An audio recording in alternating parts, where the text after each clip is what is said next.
Wala si nanay.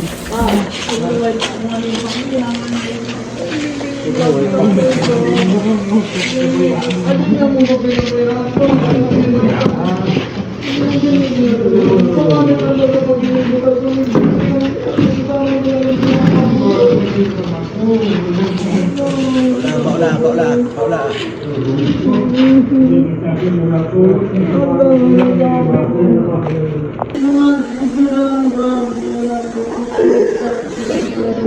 Wala man lang ni isa sa amin ang mag-aakalang ito na pala yung huling araw na makakasama namin si nanay. Akala namin kaya lang ng dati.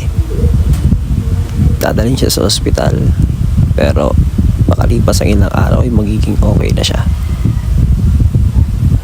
Ngunit hindi pala sa ganong paraan magtatapos ang lahat.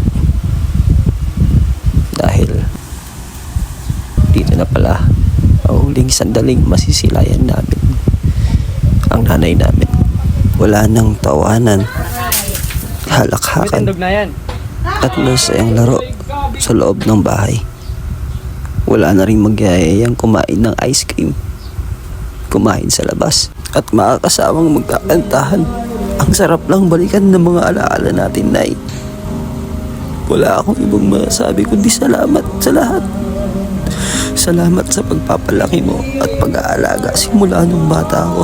Hindi lang ako kundi sa lahat ng mga apo mo, pati na rin sa mga kapatid ko.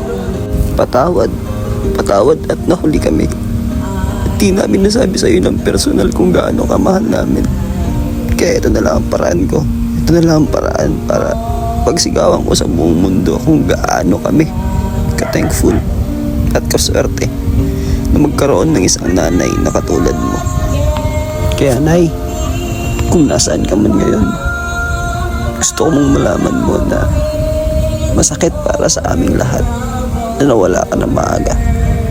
Pero siguro, gaya nga ng sabi ng iba, okay na din yata dahil hindi ka na mahihirapan.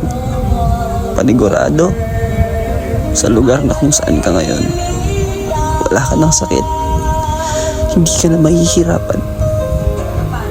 Mahal na mahal ka po namin, nanay. Malungkot man kaming lahat dito, pero Nay, magpahinga ka na.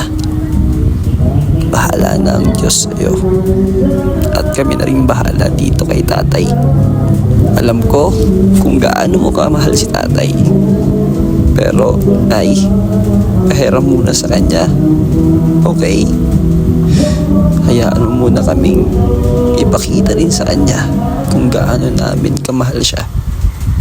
At sana, bigyan mo siya ng lakas araw-araw na kayanin ang mga laban sa buhay. At pangako ko sa iyo, hindi ko pababayaan ang nag-iisang lalaking pinakamamahal mo. Gagawin ko ang makakaya ko. Gagawin namin lahat ang makakaya namin para alagaan siya. Paalam, nanay. Paalam. Salamat sa lahat. Mahal na mahal ka po namin. Hanggang sa muli, Nanay B.